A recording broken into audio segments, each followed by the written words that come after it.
You have to schedule your time. Don't just stuff studying into cracks in your schedule. Your schedule should be built around studying. What does this mean? This means have an exact set time during the day when you start to study. For me, I remember it was about 6 p.m. I would always say to myself, okay, 6 p.m., I get back from school, I rest a little bit, and then at 6 p.m., that's my study time. It starts. How long does it go? Well, that depends on how much assignments and homework I have, but it would go for at least an hour or two, and sometimes it would go for 4 or 5 or 6 hours. And it would start at 6, and you would usually end like around 9 or 10 or after that, and it would vary. But I think what's really important is to have that starting time, 6, no matter what, 6, sit down and study. Open the books, sit down, study. It doesn't have to be 6 for you, just come up with your own time. And you're doing this every single day. What's important about this is that it leads us to the next point, which is you have to get comfortable and you have to slow yourself down in order to study effectively. You can't rush the studying process. And one of the secrets that I use is simply brute force, right? A lot of the issues as a student that I dealt with, the things that I couldn't understand, I just brute forced them through repetition, and this repetition can take time. Also, you have to be patient with yourself. Sometimes you're not going to understand the problem right off the bat. So you just kind of repeat it, mull it over, and that means sometimes it takes you longer. So instead of finishing a quick little math assignment in an hour, it might take you 3 hours. But that's worth it if you calm yourself down, get comfortable, slow yourself down, kind of open yourself to absorbing this information. Right? This is where the love of it comes in. If you don't love it and what you're doing is you're just kind of rush studying through stuff just to learn it, like cramming for an exam, that's just horrible. That's horrible. Because all you're trying to do is you're like a dog jumping through hoops. That's basically what you are when you're doing that. Because you're saying to yourself, well, I gotta pass this exam in order to get into college, to get good grades so my parents like me. That's just hoops like a dog you're jumping through. Don't do that. Instead, what you think about is like this.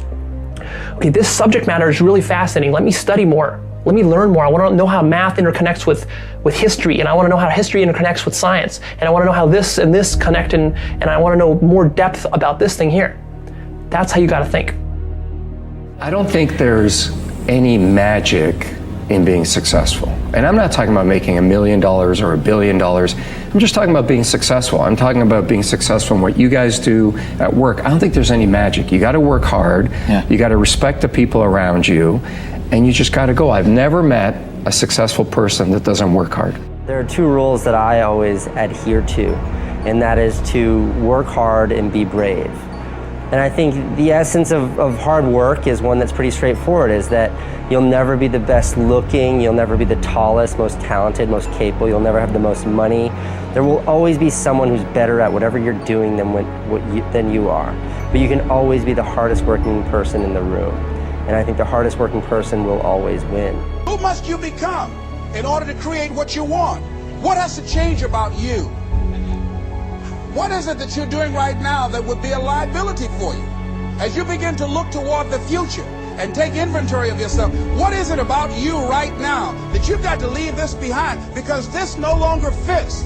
Looking at where you want to go and the kind of person that you must become, the kind of standards that you have for you. What is it that you must do differently? Your mind of all distractions. I used to hold the record for the fastest to memorize a deck of cards in the United States.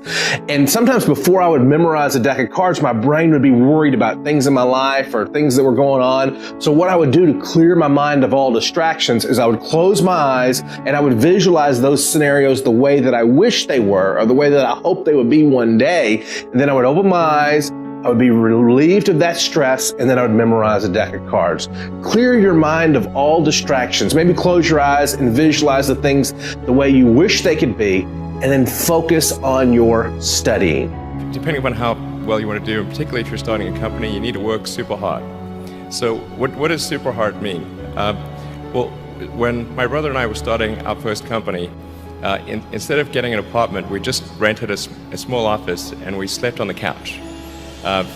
And we showered at the YMCA, and we're so hot up we had just one computer, so the website was up during the day, and I was coding at night, 7 days a week, all the time. And I sort of briefly had a girlfriend in that period, and in order to be with me, she had to sleep in the office. So work hard like, every waking hour. That's the thing I would say particularly if you're starting a company. And if you do simple math, say like, okay, if somebody else is working 50 hours and you're working 100, you'll get twice as much done in the course of a year as the other company. If you want to learn something faster, you must first and foremost know the connection between what you want to learn and your dream life, your real lifestyle that you want to have. I tell people all the time, like, don't just come up with things you want to learn, because guess what? We want to learn everything. By human build, we are curious animals. We're deathly curious. We are literally the curiosity killed the cat sort of society right now. Everyone wants to learn 50 new things immediately, but no one ever learns anything. Why? Because it's not real for them. It's a transient desire. If you want to become a great learner, it has to be attached to a dream life of yours, a true lifestyle that you see for yourself.